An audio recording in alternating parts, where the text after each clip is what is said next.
You're watching Life Report. Pro-life talk. Real-world answers.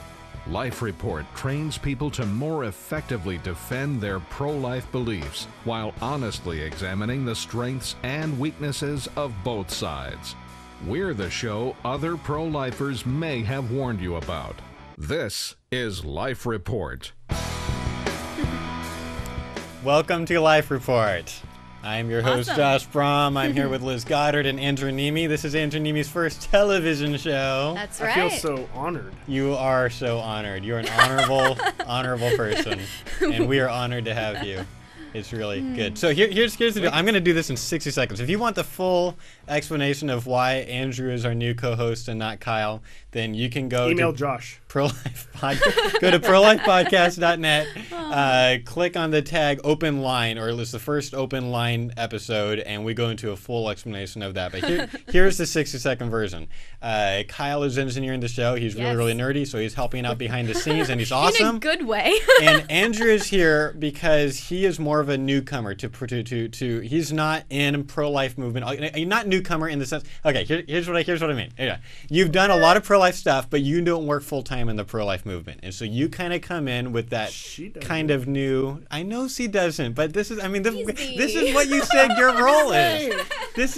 We had a meeting on this. You said your role was like you Yes. kind of how did you say it? You didn't say newbie. Well, no, What just is- because I'm not as not in the trenches. You're not all in the the time. trenches. Right. And here's the other thing. It's good for us to have some level of disagreement on this show. Oh, yes. And while Kyle does disagree with me sometimes, Andrew... Whoa. I have objectives. No. You stepped all over my joke, you jerk. Okay. Ready to go Case in again. point. And I hit the Try mic. I not did to it. hit your mic. It only took him 3 minutes. While Kyle does disagree with me sometimes, Andrew takes pleasure in disagreeing with me. And so if he's going to force me to defend my views better, I think that'll provide some entertainment and some higher quality content on the show. Okay, topic today. I'm excited a about this doozy. topic. I've been thinking about us doing this for months. I've heard almost no pro-lifers ever talk about this before, so it feels. I mean, I've talked about it with a few people, just kind of in So we're breaking privately. down the barriers. We're breaking down the barriers. Here is the topic today: should we help pro-choicers make better arguments? Like when we're talking with them, when you're in a one-on-one dialogue with a pro-choice person, should you help them make better arguments? Gut reactions. What do you mean? Okay. Here's what I mean. Okay. Like, what's the point? Here would be a classic example. William Lane Craig is considered one of the top Christian apologists. He's He's the guy that debates Christopher Hitchens and everybody, and he's Okay. awesome. Another Christian apologist was telling me that one of the things that sets William Lane Craig apart, one of the things that he does is he helps his opponent during the public debates make a better argument. For example, there's a case where the other guy is making an argument against Christianity from the problem of evil. Like, how could a loving God allow all these horrible things to happen? And when atheists make this argument, they talk about these horrible things that happen to make their point. Right. William Lane Craig will be like, oh, no, you think that's bad. Let me tell you about this. And he'll be like, telling about the worst, most horrible thing going on, and then refute the argument. So it's like he's very Okay. charitable to the other person, helps like almost dig himself a bigger hole, and then climbs out of it. Should we do that when we're talking to pro-choice people? Wouldn't that come across as cocky and patronizing? Oh, maybe you mean this. You'd get, it was certainly, if you did it like that, That then means it's certainly, more yeah. fun, Liz. I mean, That would But- be bad. but what We are if- against Life Report is against cockiness. But what's the point of having a conversation with a pro-choice person?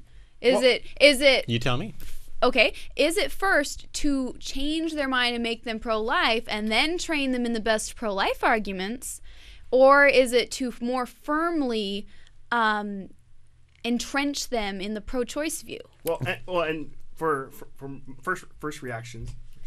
Well, she just asked a question, so let's respond to that question, and then I want to hear your gut reaction. I would answer you. I don't think our goal should be to help entrench them in their pro-choice Right. view. So how do you have that conversation and help them along with maybe leading to what we consider the ultimate pro-choice argument and presenting all sides of that? I've got a story that'll illustrate that. Go ahead and give me your gut reaction. I'm going to answer Well, you. and this, I mean, it's connected. It definitely is your example of when he's in debate or something like that. I don't think in conversation you should be doing that, because the purpose of the conversation, as Liz said, is to you're trying to convince them, or not even trying to convert them, so to speak, but you're conversing with someone one-on-one. I don't think he would do that in a one-on-one situation.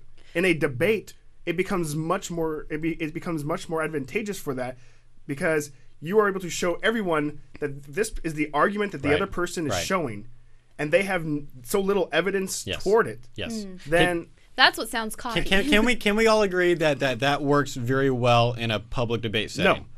No. I'm not thinking it works very well. I think it can be done well. Okay. I do not think that tactic works well to be able to for use everybody. Yeah, to be able to say that, I think is. You think it's good for William Lane Craig to do that if he can, hold up his end, if he can really refute that argument? You're fine with that.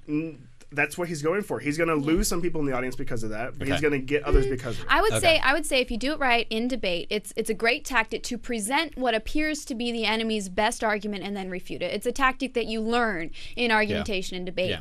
The problem that I see is maybe more how you go about it, because I've often helped clarify what someone's already saying just so we both understand it. So if someone's making an argument, they're a little confused about why they think the unborn's not as valuable, but they're kind of mentioning abilities, I might say, okay, do you mean like how developed someone is, or I'm not talking about like that. We should always do that. You should always clarify, because it's really easy to make straw man arguments. But no. And from now on, I want to kind of narrow our focus not to public debates. I don't think that many of our listeners are going into public debates. I'm talking about in one-on-one conversations with pro-choice people. Let me tell you a quick story where I tried this for the first time a couple of months ago to illustrate how I use this. I was on an airplane from Denver to LA, so it's about a 2.5-hour flight with an engineer who's in his mid-30s. His name is Derek, and we very quickly got into a conversation about abortion, and we spent the entire flight talking about abortion. And he's very logical and very engineer. And it wasn't very long before, I don't know what very engineer means, by the way, but just he's an engineer. But it wasn't very long into the conversation before he starts making what sounds like a bodily rights argument. And just to clarify for those that haven't maybe heard us talk too much about bodily rights arguments, this is what I think is the ultimate pro-choice argument. Right. They're saying the unborn is a full person, but that women should not be legally required to have their bodies being used by someone for 9 months. Right. And it's much stronger than like the anti-personhood arguments. And it sounds like you're making that. Now, the hard thing for pro-life advocates is that argument sounds a lot like degree of dependency arguments, which is where people are saying because the kid is dependent, it's not a person like you and me, and we should be able to kill it. That's very easy to refute. Much weaker argument, but they sound a lot alike. And since Derek, and this is a guy who is not really debated this before, he's not thought a whole lot about this, and he's open to that. It could have been either way. And so I asked him at that point, okay, I kind of paused and narrated the discussion. Okay, here we are. It sounds like you're making one of two arguments. Can I real quick, let me explain. Some people would argue, and I explained degree of dependency. And so I think a much stronger argument is this one from bodily rights, and this is the difference. And he said, yeah, I'll go with that. Okay, so he could have easily gone with A, but he was like, no, B sounds better to me, so let's go with that. So we got into talking about bodily rights. Then about 10 minutes later, like we're having a great bodily rights discussion, and then he just like falls apart into this terrible argument. He says, well, the unborn don't really look like us. Okay. And I said, no, Which wait, is wait, a wait. horrible argument. I was like, wait, Derek, you were doing so good, man. You were talking about, you're making the ultimate approach. We were having this great discussion, and then you said, and it's like, look, you know, no, hold on. I was like, I'm just gonna say that, there are other people that don't look like us, and they're valuable, and you're gonna know that I'm right, and you're gonna laugh it off, and then we're gonna move. So let's just go back to what you were doing really good before. Let's just move on to that, and we got back to that. Okay, there you go. What was the outcome of that conversation? I'll tell you at the end of the episode. Okay, no, because my reaction to that is, did you actually tell him? Yes. Like you told him that? Yeah, that's exactly what I said. And he was laughing. But I have a problem with that because you basically, when I'm looking at it as a debate format, or I mean not debate in the sense of people debating and people watching in a sense, but in argument, in your argument that you had, not that it was an opportunity to win, but you had him backpedaling at this point, and not for the sense of going in for the kill, right, but using that as a more tactical means of going in to question it, because he obviously changed from it. what you did by going in, I feel, is then put up huge, walls for him, being like, you didn't have a chance to tap into the emotion of it, because he was at a vulnerable point. Not, this is just from your story, is that he lost where his argument was going. He was switching to other tactics, meaning that you had convinced him on that point. Right. Where you're going back to that, you kind of lost him on that point. I mean, what was he pro-choice? Yeah, he was pro-choice. I mean, mostly he's kind of in the middle, but he was on the pro-choice end. But he didn't react negatively at all. He kind of laughed and was like, "Yeah, you're right." And we went back to the and I'm other not saying reaction is negative. Okay. What I would argue is that you had gotten him to a point where he was questioning things, and then you went back saying, "Oh, you just didn't use a good enough argument." That argument is still a valid argument. Yeah, I think. Sorry, didn't mean to interrupt. But I think if I'm kind of catching what you're saying, Andrew, it looks like Josh had gone through the argument and he'd come out of it, and by pushing him back into it, you may have given him more legitimacy to that argument than is necessary. Yeah, I think that's possible. Because. And I would agree with what you did at the beginning. And I see that as clarifying, of saying, okay, you could be meaning one of two things. And I think that is just charitable and something that you wouldn't do in a competitive debate. Let me play devil's advocate. Okay. Some people would argue that even where I clarified there, that was a tactical error, because it's much easier. He could have easily made the degree of dependency argument and not known better, and I could have easily refuted it, and perhaps he would have been more pro-life when he stepped off that plane than if I had helped him make the what happens later when someone does introduce him to that other argument that he meant, and then all of a sudden he's like, oh, that pro-life guy refuted not what I really meant, but what I agree. But a straw man, basically. So bringing him into that, we don't need to be afraid of the ultimate pro-choice argument, because there are arguments against it. Right. They're not as concrete. They're not as quick and easy. It's more of a battle of intuitions. Yeah. Yeah, it's a battle of intuitions, which is kind of scary ground, but we don't have to shy away from it. Well, but getting back to the analogy or story that you gave is, what you did that first time was defining what you were going to discuss. Right. And so that I don't see that as building his argument at all. Right. Or regardless of that, I don't even see that as allowing him to, if you will, be comfortable in his pro-choice beliefs based on that. All you were doing was saying, "Hey, we don't need to discuss this." To put it bluntly, is because I could crush you on that. Like, if you're going to do dependency, that's way too easy to do. So let's address something that you feel is something that justifies your stance. Right. Now, once you define that, I don't feel that is giving them a better argument or anything. You're simply saying, hey, there's reasons you're pro-choice. Right. There's some sketchy reasons, random stuff. But then this one is something that has some bearings, that has good debate. Maybe the core, the core reason. Let's go after that, and not you're coming after it, with pitchforks and you're going in with a riot trying to take it down.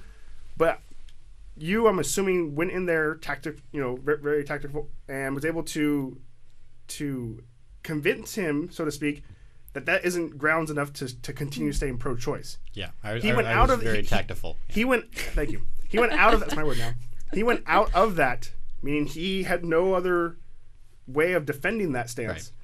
Right. And instead of coming, and trying to use a more emotional connection of that, well, okay, you've come out of that. Like, do you have any more reasons for that? Right. Okay, so here's my question. I don't feel like I quite understand exactly what your issue was with where I kind of stopped him from making this horrible argument, kind of like, let's make this better one. So can you just clarify, like, in one sentence, like, just summarize why is it you think that was a mistake? She had something to say, and she might clarify, because I'm kind of in the same regurgitating the same stuff. Maybe a key difference here is communication style, because Josh, you have a very unique style that a lot of other people don't talk like. Which is what? You adopt not really adopt. It's just kind of who you are. You'll kind of put things in perspective. You look at things kind of separate. Like, well, maybe you and I should look at this idea of the fully developed argument or the dependency argument, and you kind of put things in those boxes out there around your picture, and then around the paint. Mm-hmm. And so you kind of have this style that kind of puts things out there. And in that conversation with the person you were dealing with, it might have been okay to say, hey, dude, don't make that argument. Come on. You might have had that